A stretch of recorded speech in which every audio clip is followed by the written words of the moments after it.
काही गाड्या महाराष्ट्र शासन, भारत सरकार किंवा पोलिसाच्या पाट्या लावून फिरतात, तर यांना सगळ्यांना परवानगी आहे का तशी गाड्या लावून फिरायची? नाही, हे असं लावणं अयोग्य आहे. बरं, म्हणजे असं कुणी लावायला साहेब नाही म्हणतायत बरं पाहिजे. का? हा, म्हणजे तुमची खाजगी गाडी असेल तर त्याच्यामध्ये लावायला नाही पाहिजे. बरं, हे कधी पोलिसांनी लावतात? पण नाही.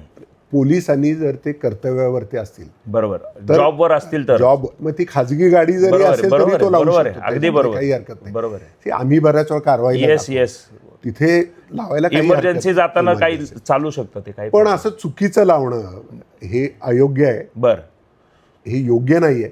आणि मी तर वाहतूक पोलिसांना आपल्या माध्यमातून सांगतो बरं, की असं कोणी करून वाहतूक नियम भंग करत असेल ना तर पहिली कारवाई त्याच्यावरती करा. येस. नाही, सर, मला याच्यामध्ये दुसरा तुम्हाला सांगायचं हां.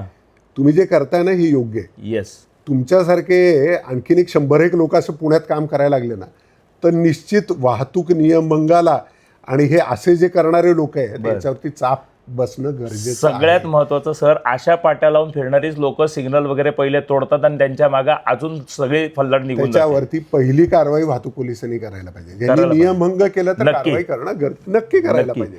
ट्रॅफिक पोलिसांना सगळ्यांना सांगतोय, स्वतः साहेब म्हणतायत अशा कुठल्या गाड्या दिसल्या तर बिंदास कारवाई करा. माझंही समर्थन आहे आणि सरांचंही समर्थन आहे.